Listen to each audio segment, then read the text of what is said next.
આગામી સમાચારમાં યુએસ પોલિટિક્સમાં વિવેક રામાસ્વામીનો દબદબો, બાયોટેક અબજોપતિ અને ટ્રમ્પના નજીકના સાથી વિવેકે ઓહાયો ગવર્નર પ્રાઇમરીમાં 82% મતો સાથે નિર્ણાયક જીત મેળવી છે.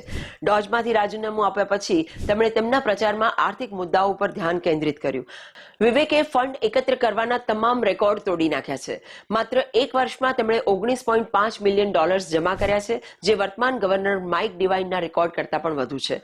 હવે નવેમ્બર 2026માં તેમનો મુકાબલો ડેમોક્રેટ એમી એક્ટન સાથે થશે.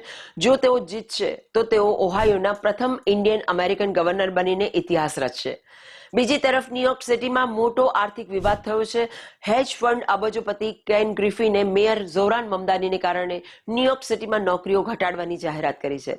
મમદાનીએ ગ્રિફિનના $238 મિલિયન ના પેન્ટહાઉસની સામે એક ટેક્સ ધ રીચ વિડીયો બનાવ્યો હતો, જેને ગ્રિફિને બિહામણું અને હાસ્યાસ્પદ ગણાવ્યું છે. હવે ગ્રિફિન તેમનો $6 બિલિયનનો ડેવલપમેન્ટ પ્રોજેક્ટ રદ કરવાની ધમકી આપી રહ્યા છે અને પોતાનું હબ મિયામી શિફ્ટ કરી રહ્યા છે. નિષ્ણાતો ચેતવણી આપી રહ્યા છે કે જો આ સ્થિતિ રહી તો અમીર લોકો પોતાના તમામ પૈસા લઈને ન્યુયોર્ક છોડીને ચાલ્યા જશે, જેની અસર શહેરની અર્થવ્યવસ્થા ઉપર ખૂબ જ ખરાબ પડશે. મિત્રો, શું તમને લાગે છે કે ટ્રમ્પ અને ઈરાન વચ્ચે પીસ ડીલ થઈ શકશે? અને શું વિવેક રામાસ્વામી ઓહાયોના આગામી ગવર્નર બનશે? કોમેન્ટમાં તમારો અભિપ્રાય જણાવજો અને આવી જ રીતે વિગતવાર ન્યૂઝ માટે ફોલો કરો હેડલાઇન્સ વિથ ગાયત્રી.